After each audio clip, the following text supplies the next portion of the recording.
আসসালামু আলাইকুম ওয়া রাহমাতুল্লাহি ওয়া বারাকাতুহু। শুরু হচ্ছে আপনাদের প্রিয় অনুষ্ঠান আলোকিত প্রতিদিন। সকলকে হৃদ্যিক অভিনন্দন। আশা করছি মহান স্রষ্টার করুণায় আপনারা ভালো আছেন, তার মেহেরবানিতে সুস্থ আছেন, তার দয়ায় আছেন নিরাপদ। আল্লাহ সবখানে সবসময় আপনাদেরকে ভালো রাখুন সেই প্রত্যাশা করে আজকে শুরু করছি। দর্শক, আলোকিত প্রতিদিন অনুষ্ঠানে আজ আমরা আমন্ত্রণ জানিয়েছি একজন তরুণ আলেমকে। আজ আমাদের সাথে আছেন জামিয়া সিদ্দিকিয়া সাভার জাদুরচর মাদ্রাসার সম্মানিত সিনিয়র মুহাদ্দিস বিশিষ্ট লেখক মুফতি আব্দুল্লাহ ফিরোজি। আসসালামু আলাইকুম ওয়া রাহমাতুল্লাহি ওয়া বারাকাতুহু। ওয়ালাইকুম আসসালাম ওয়া রাহমাতুল্লাহি ওয়া বারাকাতুহু। মোহতারাম, কেমন আছেন আপনি? আলহামদুলিল্লাহ, ভালো আছেন? আলহামদুলিল্লাহ, ভালো আছি। দর্শক, আজ আমরা যে বিষয়টি নিয়ে আলোচনা করব সেটি হচ্ছে ইস্তিখারার উপকারিতা। খুব গুরুত্বপূর্ণ একটি বিষয়। ইস্তিখারা শব্দের অর্থ হলো কল্যাণ কামনা করা। শরীয়তের পরিভাষায় ইস্তিখারা বলা হয় আল্লাহর কাছে মুসলমানের কল্যাণের তৌফিক চাওয়া, তা ইহকালীন হোক বা পরকালীন হোক, যে কোনো বিষয় হতে পারে। যে কোনো বৈধ কাজ করার আগে ইস্তিখারা করা সুন্নাত। মুস্তাহাব অর্থে ইস্তিখারার মাধ্যমে ব্যক্তি সঠিক সিদ্ধান্ত গ্রহণে এবং তা বাস্তবায়নে আল্লাহর সাহায্য লাভ করে। জাবির রাদিয়াল্লাহু তাআলা আনহু বলেন, রাসূল সাল্লাল্লাহু আলাইহি ওয়াসাল্লাম আমাদের সব বিষয়ে ইস্তিখারা করার শিক্ষা দিয়েছেন, যেমন তিনি আমাদের কোরআনের সূরা শিক্ষা দিয়েছেন।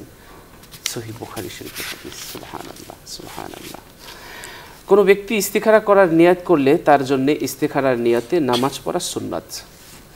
আল্লামা ইবনু বাত্তাল রহমতুল্লাহি আলাইহি বলেন যে মুমিনের উচিত সূক্ষ্ম এবং ছোট স্থূল সব বিষয়ে ইস্তিখারা করার পর অগ্রসর হওয়া, আল্লাহর কাছে দোয়া করা যেন তিনি কল্যাণের পথে অগ্রসর করেন এবং তাকে অকল্যাণ থেকে রক্ষা করেন। হাদিসের বর্ণনা মতে নবী সাল্লাল্লাহু আলাইহি ওয়াসাল্লাম কোরআনের মতো ইস্তিখারার দোয়া শিখিয়েছেন, যা দ্বারা প্রমাণিত হয় ইস্তিখারা মুসলমানদের জন্য তেমনই সর্বদা গুরুত্বপূর্ণ যেমন প্রতি নামাজে কোরআন তেলাওয়াত গুরুত্বপূর্ণ। সুবহানাল্লাহ। আল্লামা শাওকানি রহমতুল্লাহি আলাইহি বলেন, ছোট বড় কোনো বিষয়ে ইস্তিখারা ত্যাগ করবে না, কেননা এমন অনেক বিষয় আছে যাকে ছোট মনে করা হয় কিন্তু ভবিষ্যতে তা ভয়াবহ ক্ষতির কারণ হয়। এজন্যে আমরা ছোট বড় সব কাজেই ইস্তিখারা করার চেষ্টা করব। আর এমন বৈধ কাজ যা করা ও না করার ব্যাপারে শরীয়তের কোনো নির্দেশনা থাকে না, অর্থাৎ ফরজ, ওয়াজিব ও মুস্তাহাব বিষয়ে কোনো প্রকার চিন্তাভাবনা ছাড়া ব্যক্তি সম্পন্ন করবে এবং হারাম ও মাকরুহ কাজ কোনো চিন্তাভাবনা ছাড়া ত্যাগ করবে। বিপরীতে এমন কাজের ব্যাপারে ইস্তিখারা করবে যার ব্যাপারে শরীয়তের কোনো নির্দেশনা নেই, যেমন দুটি বৈধ পেশার মধ্যে কোনটাতে যোগ দেবে, দুটি ভূমির মধ্যে কোনটা কিনবে, দুজন সমান দিনদার পাত্রের মধ্যে কাকে জীবনসঙ্গিনী হিসেবে গ্রহণ করবে ইত্যাদি। তো আমরা আজকের ইস্তিখারার পদ্ধতি, ইস্তিখারার দোয়া এবং ইস্তিখারা সাহাবায়ে কেরাম কীভাবে করতেন, নবী পাক সাল্লাল্লাহু আলাইহি ওয়াসাল্লাম কীভাবে ইস্তিখারা শিখিয়েছেন, ইসলামে এর গুরুত্ব কতটুকু, এর উপকারিতা কি, এর সুবিধা কি, এর নানান দিক নিয়ে চলুন আলোচনা শুনছি আমাদের আজকের অতিথির কাছ থেকে। জি মুহতারাম। নাহমাদুহু ওয়া নুসাল্লি আলা রাসূলিহিল কারীম, আম্মা বাদ। সুপ্রিয় দর্শক শ্রোতা, যারা যে যেখান থেকেই দেখছেন সকলকে আন্তরিক মোবারকবাদ। চমৎকার একটি বিষয়ে আমরা আলোচনা শুনতেছিলাম, ইস্তেখারা। আল্লাহ রাব্বুল আলামিনের পক্ষ থেকে বান্দার প্রতি একটি বিরাট দান হচ্ছে ইস্তেখারা। কমজোর বান্দা, আমরা তো অত্যন্ত কমজোর, আমাদের শক্তি কম, আমরা আল্লাহ তাআলার অনুগ্রহ ছাড়া কোনো কাজ করতে সক্ষম হই না যদি আল্লাহর দয়া মেহেরবানি না থাকে। তো আমরা দুনিয়াতে কত কিছুর মুখাপেক্ষী হই, কত প্রয়োজন, কত দায়িত্ব, এই সব বিষয়ে আমরা নানাবিধ দুশ্চিন্তার শিকার হই। তো এমন একটা পরিস্থিতি অনেক সময় তৈরি হয় যখন দুনিয়ার কোনো মানুষের কাছ থেকে আপনি আমি সান্ত্বনা পাই না, আপনি আমি সিদ্ধান্তহীনতার রোগে ভুগি। এই সময়ে ইস্তেখারা যদি আপনি আমি করতে পারি, ইস্তেখারাটা আপনার আমার জন্য আসমানি সান্ত্বনার ছায়া হিসাবে আপনার আমার সামনে দাঁড়িয়ে যাবে। আল্লাহর ফয়সালার প্রতীক্ষা, আল্লাহর হুকুমের সামনে নিজেকে সমর্পণ করা এবং আল্লাহ তাআলার ফয়সালায় সন্তুষ্ট হওয়ার এক অপূর্ব অনুশীলন হচ্ছে ইস্তেখারা। এর চেয়ে বড় কথা হচ্ছে ইস্তেখারার মাধ্যমে একজন বান্দা সে যেন সরাসরি আল্লাহর কাছ থেকে একটা সিদ্ধান্ত পাওয়ার সৌভাগ্য লাভ করে। নিজের ভবিষ্যৎ এবং ভবিষ্যতের পরিণাম সম্পর্কে সম্পূর্ণ অজ্ঞ, দ্বিধাগ্রস্ত, দোদুল্যমান এক বান্দার জন্য ইস্তেখারা এক অপূর্ব নেয়ামত, অপূর্ব এক প্রাপ্তি। রসুল করিম সাল্লাল্লাহু আলাইহি সাল্লাম আমাদেরকে অত্যন্ত গুরুত্বের সাথে ইস্তেখারা শিক্ষাদান করেছেন, যেটা সাহাবীদের থেকে আমরা বর্ণনা পাই। আপনি যেটা শুরুতেই বলেছেন, সহিহ বুখারীর হাদিস, জাবির ইবনে আব্দুল্লাহ রাদিয়াল্লাহু তাআলা আনহু থেকে বর্ণিত, কানা রাসূলুল্লাহ সাল্লাল্লাহু আলাইহি ওয়াসাল্লাম ইউআল্লিমুনাল ইস্তিখারাতা ফিল উমুরি কুল্লিহা কামা ইউআল্লিমুনাস সূরাতা মিনাল কুরআন। জাবির ইবনে আব্দুল্লাহ রাদিয়াল্লাহু তাআলা আনহু বর্ণনা করেন যে নবী সাল্লাল্লাহু আলাইহি সাল্লাম আমাদেরকে কোরআনের সূরা যেভাবে শেখাতেন, আমাদেরকে সব বিষয়ে সিদ্ধান্ত গ্রহণের ক্ষেত্রে ইস্তেখারা করতেও সেভাবে শিখিয়েছেন। অর্থাৎ কোরআনের আয়াত যেভাবে নবীজি সাল্লাল্লাহু আলাইহি সাল্লাম মুখস্থ করিয়েছেন, যে সেভাবেই ইস্তেখারার আমল শিক্ষা দিয়েছেন এবং ইস্তেখারার দোয়া মুখস্থ করিয়েছেন। ইস্তেখারার অর্থ তো আমরা আপনার কাছ থেকে শুনলাম, খায়ের বা কল্যাণ প্রার্থনা করা। যে কোনো গুরুত্বপূর্ণ কাজ করার আগে উক্ত বিষয়ে আল্লাহ তাআলার কাছে কল্যাণ প্রার্থনা করা এবং দোয়া করা, হে আল্লাহ, যেভাবে এই কাজ করলে আমার জন্য দুনিয়া এবং আখেরাতে কল্যাণকর হবে, সেভাবে এই কাজটি করার তৌফিক দান করুন এবং তার জন্য সকল সহায়ক উপায় উপকরণের আপনি ব্যবস্থা করে দিন। আর যেই কাজ করলে অকল্যাণ হবে, সেই কাজ থেকে আমাকে বিরত রাখুন এবং আমার মনকে আপনার ফয়সালার উপরে সন্তুষ্ট করে দিন। আমার মনের সমস্ত সংশয় সন্দেহ দূর করে দিন। ইস্তেখারা কিভাবে করতে হবে? নবীজি সাল্লাল্লাহু আলাইহি সাল্লামের কাছ থেকে ইস্তেখারার সুন্দর পদ্ধতি আমরা পাই, যেটা সাহাবীদের মাধ্যমে হাদিসের মধ্যে বর্ণিত হয়েছে। নবীজি সাল্লাল্লাহু আলাইহি সাল্লাম ইস্তেখারা, সংক্ষিপ্ত ইস্তেখারাও শিখিয়েছেন, আবার ইস্তেখারার পূর্ণাঙ্গ রূপটাও শিখিয়েছেন। পূর্ণাঙ্গ রূপটা হচ্ছে, নবীজি যখন কোনো কাজের ইস্তেখারা করতেন তখন 2 রাকাত নামাজ পড়ে একটা বিশেষ দোয়ার মাধ্যমে উনি আল্লাহর কাছে কল্যাণ চাইতেন, ইস্তেখারা করতেন। তো আমাদের দায়িত্বটা হচ্ছে, আমরা দুনিয়ার যদি কোনো গুরুত্বপূর্ণ কাজের সিদ্ধান্ত নেওয়ার আগে আমাদের প্রথমেই আল্লাহ তাআলা কর্তৃক যে আকল দিয়েছেন আমাদেরকে, সেই আকল বুদ্ধিকে আমাদেরকে ব্যবহার করতে হবে। সেই কাজের নানা দিক আপনাকে আমাকে বিচার বিশ্লেষণ করতে হবে, ভালো মন্দ সব দিক বিচার বিশ্লেষণ করে এরপরে অত্যন্ত সুন্দরভাবে পবিত্রতার সাথে আপনাকে আমাকে 2 রাকাত নামাজ পড়তে হবে। 2 রাকাত নামাজ পড়ে এই নামাজের ভিতরেও আপনি আমি কি সূরা পড়ব, সেটাও নবীজি সাল্লাল্লাহু আলাইহি সাল্লাম থেকে সুন্দর বর্ণনা রয়েছে। নবীজি সাল্লাল্লাহু আলাইহি সাল্লাম বলেছেন, নবীজি সাল্লাল্লাহু আলাইহি সাল্লাম থেকে যে রেওয়ায়েতগুলো পাওয়া যায়, সেই রেওয়ায়েতের আলোকে উলামায়ে কেরামগণ বলেন যে ইস্তেখারার 2 রাকাত নামাজে কোরআনুল কারীমের যে কোনো জায়গা থেকে সূরা পড়া যায়।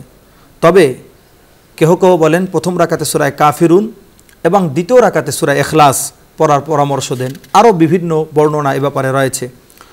তো ইস্তেখারার এই 2 রাকাত নামাজের পরে নবীজি সাল্লাল্লাহু আলাইহি সাল্লাম আমাদেরকে যে দোয়া শিখিয়ে দিয়েছেন, সে দোয়া পড়তে হবে। আমি সেটা সামনে বলতেছি, তার আগেই আমাদের আরও কিছু দায়িত্ব আছে। সেটা হচ্ছে, আমরা ইস্তেখারা অনেক সময় আমরা এমন হয় যে হুটহাট ইস্তেখারা করে বসি। এভাবে ইস্তেখারা আমরা করার চাইতে আমাদের তার আগে আরেকটু করণীয় আছে। সেটা হচ্ছে, আপনি আমি যখন কোনো কাজ করতে যাব, আপনার আমার মেধা বুদ্ধি খাটিয়ে ভালো মন্দ যাচাই করে একটা বিষয়কে সামনে নিয়ে আগানো। দ্বিতীয় নম্বর, আপনার আমার দায়িত্ব হচ্ছে, এই বিষয়ে যারা অভিজ্ঞ আছে এবং যাদের ভিতরে দ্বীনের জ্ঞান আছে, তাদের সাথে আমাদের পরামর্শ করতে হবে। কারণ হাদিস কোরআনুল কারীমের ভিতরে পরামর্শের কথা বলা হয়েছে, ওয়াশাবিরহুম ফিল আমরি ফাইদা আযামতা ফাতাওয়াক্কাল আলাল্লাহ। তো পরামর্শ করতে হবে। তো পরামর্শ করেও দেখা যাবে যে একটা সুন্দর একটা বিষয় আপনার আমার সামনে বেরিয়ে যাবে। তো এরপরে আপনি ইস্তেখারা করেন। এই ইস্তেখারার মাধ্যমে আপনার আমার ভালো রেজাল্ট আসবে। প্রথমে নিজের মেধা বিবেককে আমি কাজে লাগিয়ে আপনার আমার সব কিছু যাচাই বাছাই করে একটা সিদ্ধান্ত উপনীত হতে হবে। তখনও যদি আমি কোনো সুন্দর সিদ্ধান্ত উপনীত না হতে পারি, তারপরে পরামর্শ করা। এরপরেও যদি আমি কোনো সিদ্ধান্ত উপনীত না হতে পারি, তারপরে আমি একেবারে সম্পূর্ণ আল্লাহমুখী হয়ে আমি ইস্তেখারা করব। তো ইস্তেখারার এই 2 রাকাত নামাজের পরে হাদিসের ভিতরে নবীজি সাল্লাল্লাহু আলাইহি সাল্লাম আমাদেরকে চমৎকার একটা দোয়া শিখিয়ে দিয়েছেন, সেই দোয়াটা পড়তে হবে। যারা আরবি পারেন আরবিটা পড়বেন, না হলে আরবির বাংলা অনুবাদ যেটা সেটা পড়লেও হয়ে যাবে। নবীজি সাল্লাল্লাহু আলাইহি সাল্লাম আমাদেরকে দোয়া শিখিয়ে দিয়েছেন, আল্লাহুম্মা ইন্নী আস্তাখিরুকা বিইলমিকা ওয়া আস্তাকদিরুকা বিকুদরাতিকা ওয়া আসআলুকা মিন ফাদলিকাল আযীম। একদম বড় একটি দোয়া, আমি আর সে দোয়াটির পুনরাবৃত্তি করতেছি না, আমি বাংলা অনুবাদটা আপনাদেরকে শোনাচ্ছি, যেন এই হাদিসের উপরে আমরা আমল করে ইস্তেখার আর নামাজের পরে এই দোয়াটা আমরা কমপক্ষে পড়তে পারি। এই দোয়ার অর্থটা হচ্ছে, হে আল্লাহ, আমি আপনার ইলমের উসিলায় আপনার কাছে আমার উদ্দিষ্ট বিষয়ে আমি আপনার কাছে কল্যাণ চাই, এবং আপনার কুদরতের উসিলায় আপনার কাছে কল্যাণ অর্জনের শক্তি চাই, আর আপনার কাছে চাই আপনার মহা অনুগ্রহের কিছু, কেননা সকল বিষয়ে আপনার ক্ষমতা রয়েছে, আমার কোনো ক্ষমতা নাই। আপনি সব কিছু জানেন, আমি কিছুই জানি না। আপনি তো আল্লামুল গুয়ুব, মানে সমস্ত গায়েবের বিষয়ে আপনি সম্যক অবগত। আমার জন্য আমার কাঙ্ক্ষিত বিষয়টা আমার জন্য কল্যাণকর কিনা তা আপনি ভালো জানেন, আমি জানি না। হে আল্লাহ, আমার দিন, আমার জীবন জীবিকা এবং আমার কাজের পরিণামের বিচারে যদি এই বিষয়টি আমার জন্য কল্যাণকর হয়, এই বিষয়টি বলতে আপনি যে কাজটা করতে চাচ্ছেন সেই কাজের নিয়তটা আপনার মাথার মধ্যে, আপনার জেহেনে থাকতে হবে। এই কাজটি যদি আমার জন্য কল্যাণকর হয় তাহলে আমার ভাগ্যে তা নির্ধারণ করে দিন এবং বিষয়টিকে আমার জন্য সহজ করে দিন এবং তাতে বরকতের ফয়সালা করুন। আর যদি বিষয়টি আমার দিন, আমার জীবন জীবিকা এবং কাজের পরিণাম বিচারে আমার জন্য ক্ষতিকারক হয়, যেটা আপনি জানেন, তাহলে আপনি আমার থেকে সেটাকে দূরে সরিয়ে দিন এবং আমাকেও তা থেকে ফিরিয়ে রাখুন। নবীজি বলেন যে, আর আমার জন্য কল্যাণকর ফয়সালা করুন, কল্যাণের ফয়সালা করুন, তা যেখানেই হোক, অতঃপর তাতেই যেন আমি সন্তুষ্ট হয়ে যাই, সেই তৌফিক দান করুন। এই হাদিসটি বুখারী শরীফের মধ্যে রয়েছে দোয়াটি, এবং সুনান তিরমিজির মধ্যে রয়েছে, সুনান আবু দাউদের মধ্যে রয়েছে। মোহতারাম, কেউ যদি এই এত বড় দোয়া এটা যদি মুখস্থ করতে না পারে বা এই হাদিসের ভাষাগুলো যদি আনতে না পারে, সে যদি মনে মনে নামাজ পড়ে নিয়ত করে যে, হে আল্লাহ, এই বিষয় তো আমি সিদ্ধান্ত নিতে পারছি না, আমার জন্য ভালো হবে না মঙ্গল হবে, আপনি আমাকে একটু আপনার গাইবি এলেম দিয়ে আমাকে জানিয়ে দিন। যদি এইটা মানে এই নিয়ত করে মনে মনে এই ধরনের নিয়ত করে যদি সে ইস্তেখারা করে তাহলে তার ইস্তেখারা হবে। এটা নবীজি সংক্ষিপ্ত ইস্তেখারার পদ্ধতিও শিখিয়ে দিয়েছেন। তো ইস্তেখারার ব্যাপারে আমি কিছু আপনাদের মানুষের মধ্যে সমাজের মধ্যে কিছু ভুল ধারণা প্রচলিত রয়েছে, সেটাও আমি আপনাদের দর্শক শ্রোতা যারা রয়েছেন তাদের উদ্দেশ্যে আমি তুলে ধরতেছি। অনেকের ধারণা ইস্তেখারার সময় হলো রাতে, যে তারা মনে করেন যে ইস্তেখারাটা রাত্রে করতে হবে ঘুমাতে যাওয়ার আগে, তো 2 রাকাত নামাজ পড়ে ঘুমাতে হবে। এই ধারণাটা সঠিক না। মনে করেন যে নামাজ পড়ে ওই জায়নামাজে শুয়ে থাকতে হবে না, এই ধারণা সঠিক না। ইস্তেখারার সাথে রাতে ইস্তেখারা করতে হবে, ইস্তেখারার পরে ঘুমাতে হবে, ইস্তেখারার পরে একটা স্বপ্ন দেখতে হবে, সেই স্বপ্নের ভিতরে একটা আকার ইঙ্গিত থাকবে। এটা শরীয়ত সম্মত কোনো বিষয় না, এটা কোরআন সুন্নাহ সমর্থিত কোনো বিষয় না। ইস্তেখারার জন্য নির্দিষ্ট কোনো সময় নেই, বরং যখন প্রয়োজন হবে তখন ইস্তেখারা করতে পারবে, তাতে রাত দিন ঘুমানো জাগ্রত থাকার কোনো বিষয় নাই। ইস্তেখারার পরে একটা স্বপ্ন দেখতে হবে, সেই স্বপ্নের ভিতরে ভালো মন্দ কোনো কাজের ইশারা থাকবে, বিষয়টা এমন না। কারণ স্বপ্ন এটা একটা জটিল বিষয়, স্বপ্নের ব্যাখ্যা, স্বপ্নের তাবির এটা সবাই বুঝতে পারে না। এজন্য ইস্তেখারার সাথে স্বপ্ন দেখার সাথে এটা কোনো সম্পর্ক নাই। কোনো বুজুর্গ বলেন, ওলামায়ে কেরামগণ বলেন, ইস্তেখারা করার পরে যদি সম্ভাব্য বিষয়গুলোর কোনো একটির দিকে দিলের ঝোঁক সৃষ্টি হয়, এটা হতে পারে আবার নাও হতে পারে, কোনোটা হোক বা না হোক, আপনি ইস্তেখারা করলে ইস্তেখারার সুন্নাহ আদায় হয়ে যাবে। এরপরে আপনি যে কাজটা করতে যাবেন আপনি মনে করবেন যে ওটাই আল্লাহ তাআলার তরফ থেকে ইস্তেখারার মাধ্যমে আপনার জন্য নির্ধারিত হয়েছে। অনেক সময় আমরা দেখা যায় ইস্তেখারার মাধ্যমে কোনো একটা কাজ আমরা করতে শুরু করেছি, এরপরে একটা বাধা আসলো, বাধা এসে ওই কাজটা বন্ধ করে দিল। তো মনে করতে হবে আল্লাহ তাআলা এভাবেই আপনার ইস্তেখারার মধ্যে কল্যাণ রেখেছেন, এজন্য কাজ শুরু করার পরেও আল্লাহ তাআলা এই বাধার মাধ্যমে আপনাকে ওই কাজটা থেকে ফিরিয়ে রেখেছেন।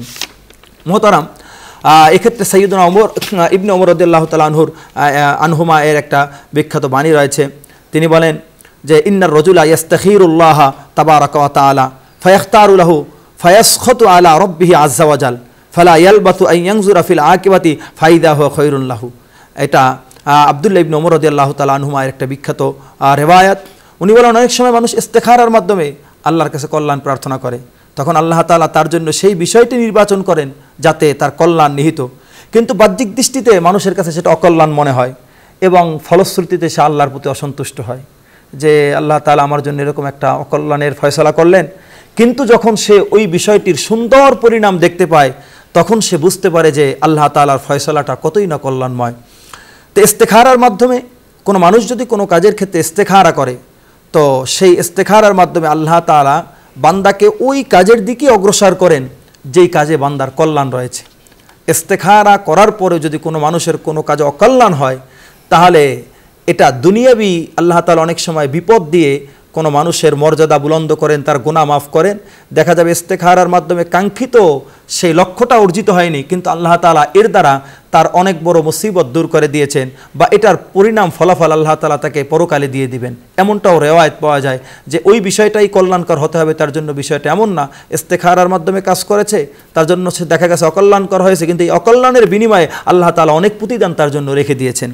মহতারাম হাজিরিন এবং যারা দর্শক শ্রোতা রয়েছেন, সবার উদ্দেশ্যেই বলতেছি, আমরা যদি কেউ এরকম বিস্তারিতভাবে ইস্তেখারা করতে না পারি, সংক্ষিপ্ত ইস্তেখারার যদি আমাদের কখনো প্রয়োজন হয়, এমন একটা পরিবেশ পরিস্থিতি সিচুয়েশন যেখানে আপনি আমি এরকম 2 রাকাত নামাজের সুযোগ নাই, বা একটু বসে দোয়া করব, কান্নাকাটি করব আল্লাহর কাছে, এরকম কোনো সুযোগ নাই, সেক্ষেত্রেও নবীজি সাল্লাল্লাহু আলাইহি সাল্লাম সংক্ষিপ্তভাবে ইস্তেখারা করার পদ্ধতি শিখিয়ে দিয়েছেন।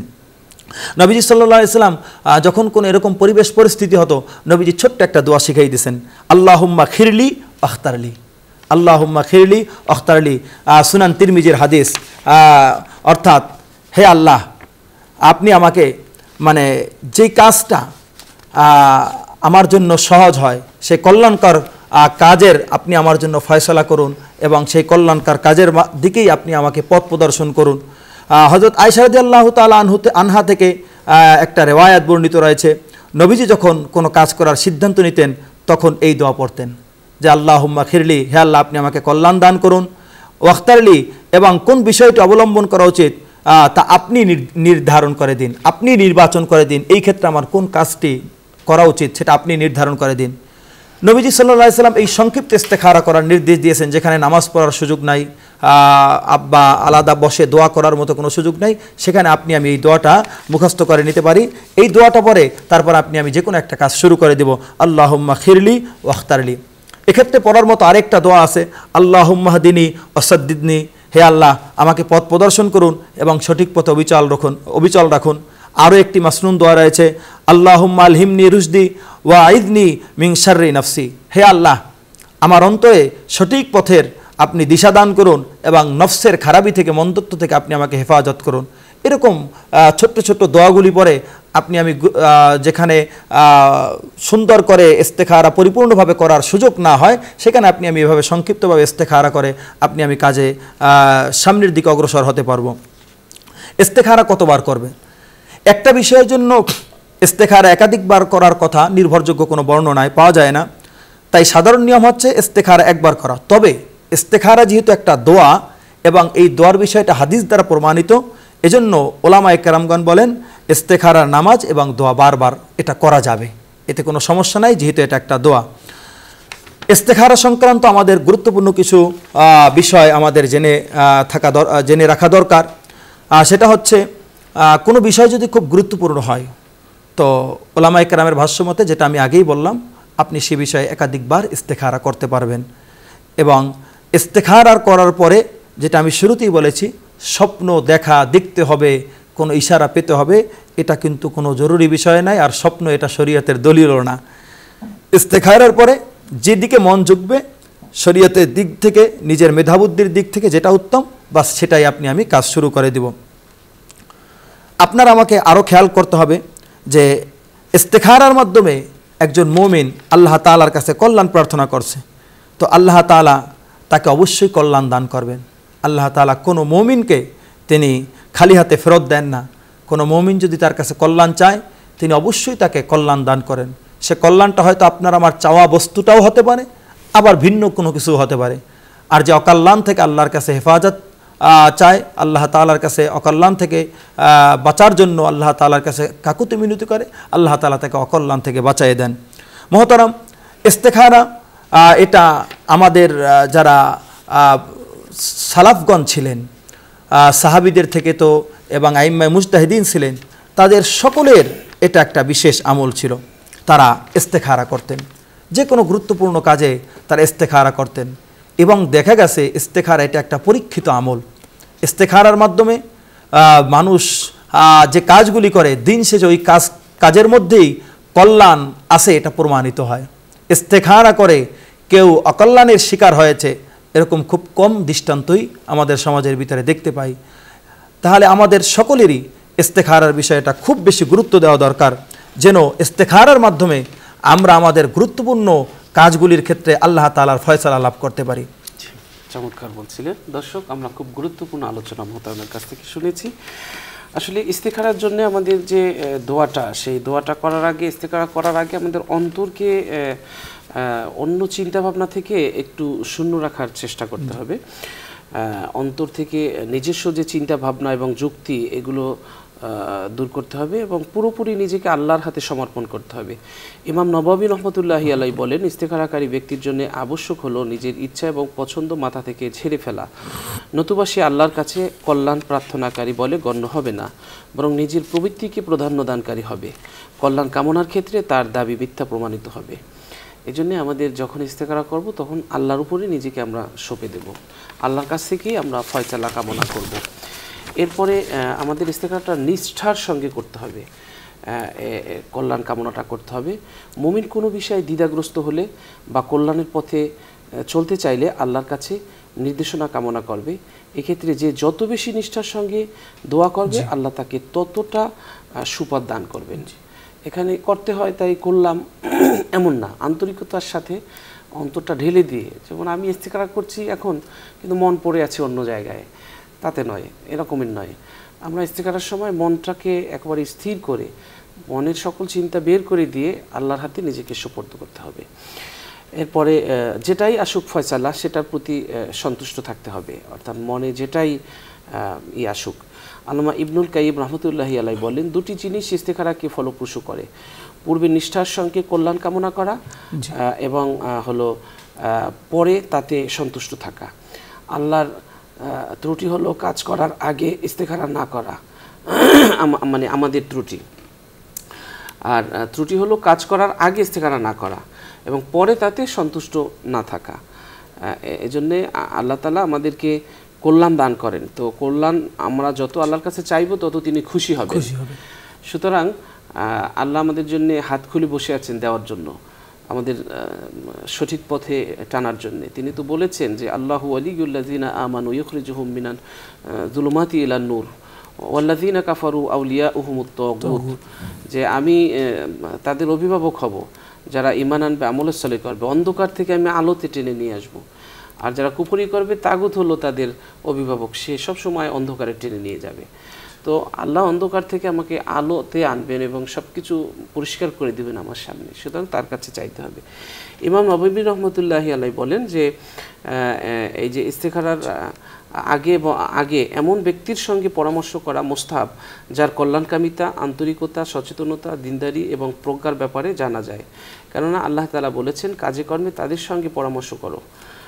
সূরা আল ইমরান 159। অর্থাৎ দিনদারি কোনো ব্যক্তির সাথে শরীদ, জ্ঞানী, অভিজ্ঞ, নেককার মানুষের সঙ্গে পরামর্শ করাকে আলেমেরা ইস্তেখারার উত্তম বিকল্প বলেছেন। অর্থাৎ ইস্তেখারা আমরা করব এবং কোনো একটা কাজের ক্ষেত্রে যদি আমি সিদ্ধান্ত নিতে না পারি তাহলে দিনদার কোনো ব্যক্তির কাছ থেকেও আমরা পরামর্শ নেওয়ার চেষ্টা করব। এরপরে শাইখুল ইসলাম ইবনে তাইমিয়া রহমতুল্লাহ আলাইহি বলেন, যেই ব্যক্তি স্রষ্টার সঙ্গে ইস্তেখারা করলো, সৃষ্টির সঙ্গে পরামর্শ করলো এবং নিজ কাজে দৃঢ় রইল, সে লজ্জিত হয় না। আল্লাহ তাআলা আমাদেরকে বেশি বেশি এই ইস্তেখারা করার তৌফিক দান করুন এবং ইস্তেখারার মাধ্যমে সঠিক পথ আল্লাহর কাছ থেকে খুঁজে নেওয়ার তৌফিক আমাদের সকলকে দান করুন। দর্শক, আমরা অনুষ্ঠানের একেবারে শেষ প্রান্তে চলে এসেছি। অনুষ্ঠানের এই পর্যায়ে আমরা একটি মোনাজাত করব। আপনারা যে যেখান থেকে আমাদের এই অনুষ্ঠান দেখছেন, আপনারাও চাইলে আমাদের সাথে মোনাজাতে শরীক হতে পারবেন। আজকের যিনি অতিথি ছিলেন তাকে অনেক অনেক ধন্যবাদ, চমৎকার আলোচনা পেশ করে আমাদের অনুষ্ঠানকে আলোকিত করার জন্য। ধন্যবাদ আপনাকে, সবাইকে, শ্রোতাদেরকেও ধন্যবাদ। জি, اللهم صل على سيدنا ونبينا وشفينا وحبيبنا ومولانا محمد صلى الله عليه وعلى آله وأصحابه وبارك وسلم. اللهم صل على سيدنا ونبينا وشفينا وحبيبنا ومولانا محمد সাল্লাল্লাহু আলাইহি ওয়া আলা আলিহি ওয়া আসহাবিহি ওয়া বারাকা ওয়া সাল্লাম। আলহামদুলিল্লাহ, আলহামদুলিল্লাহি রাব্বিল আলামিন, ওয়াসসালাতু ওয়াসসালামু আলা সাইয়্যিদিল আমবিয়াই ওয়াল মুরসালিন ওয়া আলা আলিহি ওয়া আসহাবিহি আজমাইন।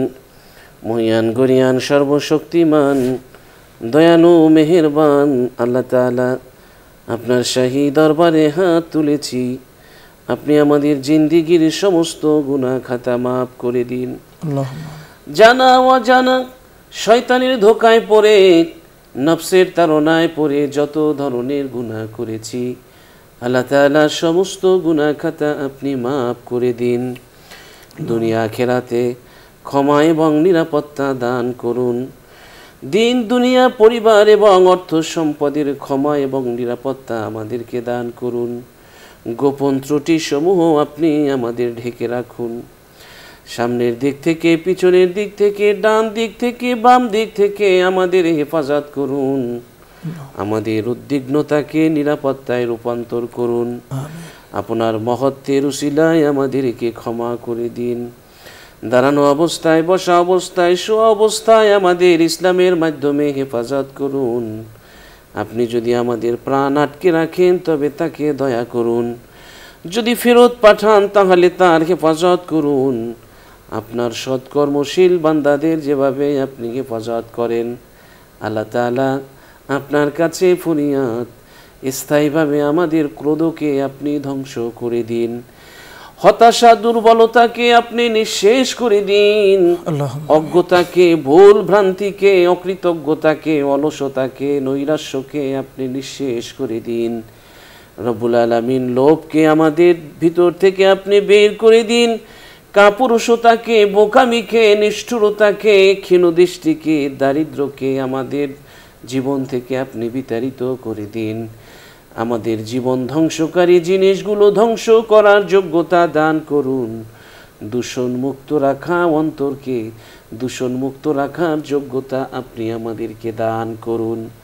আল্লাহ তাআলা একদিন আপনার এই সাজানো বাগান থেকে নিয়ে যাবেন অচেনা অজানা এক জায়গায়, যেখানে একবার মানুষ চলে গেলে আর কেউ ফিরে আসে না। সাথী নেই, বাতি নেই, অন্ধকার কবর। ওই জায়গায় কেমন করে থাকবো? দিনের বেলা যেই জায়গা থেকে মানুষ হাঁটতেও ভয় পায়, অন্ধকার আমাবস্যার রাতে আল্লাহ দিনের পর দিন, রাতের পর রাত কেমন করে থাকবো? আল্লাহ তাআলা ওই কবরটা আমাদের জন্যে আপনি জান্নাতের বাগান বানিয়ে দিয়েন। যেদিন এই পৃথিবী ছেড়ে চলে যাব আল্লাহ, ওই দিন আপনি আমাদেরকে নেক আমল বেশি বেশি করে সাথে নিয়ে যাওয়ার তৌফিক আপনি দান করে দিয়েন। রব্বুল আলামিন, আপনার কাছে ফরিয়াদ, এই অনুষ্ঠানের পৃষ্ঠপোষক বসুন্ধরা গ্রুপের চেয়ারম্যান, আল্লাহ তাআলা চেয়ারম্যান, এমডি, ভাইস চেয়ারম্যান, পরিচালক সহ সকল ডিসিশন মেকারদেরকে হেফাজত করুন। আল্লাহ তাআলা এই প্রতিষ্ঠানের মাধ্যমে দেশের জন্য, মানুষের জন্য, ইসলামের জন্য আরও বেশি অবদান রাখতে পারে, কল্যাণকর কাজ করতে পারে, সেই তৌফিক আপনি দান করুন। আল্লাহ তাআলা বসুন্ধরা গ্রুপের সবগুলো প্রতিষ্ঠানকে আপনি কবুল আর মঞ্জুর করে নিন। আল্লাহ তাআলা, আপনার শাহী দরবারে হাত তুলেছি বড় আশা নিয়ে। আল্লাহ, আমাদের কাউকে আপনি শূন্য হাতে ফেরত দিয়েন না। কাছে দূরে যে যেখান থেকে হাত পেতেছে, জানি না এদের মধ্যে কার জনম দুঃখিনী মা দুনিয়ায় নাই, জানি না কার বাবা অন্ধকার কবরে চলে গেছে। আল্লাহ তাআলা, যার মা নেই, যার বাবা নেই, এখন আপনি তাদের সবার মা বাবার জীবনের সমস্ত গুনাহ খাতা মাফ করে দিন। রব্বিরহামহুমা কামা রব্বায়ানি সগীরা, রব্বিরহামহুমা কামা রব্বায়ানি সগীরা। সুবহান রাব্বিকা রব্বিল ইজ্জাতি আম্মা ইয়াসিফুন ওয়া সালামুন আলাল মুরসালিন ওয়ালহামদুলিল্লাহি রাব্বিল আলামিন। আমিন আমিন আমিন। দর্শক, দীর্ঘ সময় আমাদের সাথে যারা থেকেছেন সকলকে অনেক অনেক ধন্যবাদ জানাচ্ছি। আগামীকাল ঠিক এই সময়ে অনুষ্ঠান দেখার আমন্ত্রণ রেখে আজ আমরা এখানেই শেষ করছি। আল্লাহ হাফেজ। আসসালামু আলাইকুম ওয়া রাহমাতুল্লাহি ওয়া বারাকাতুহু।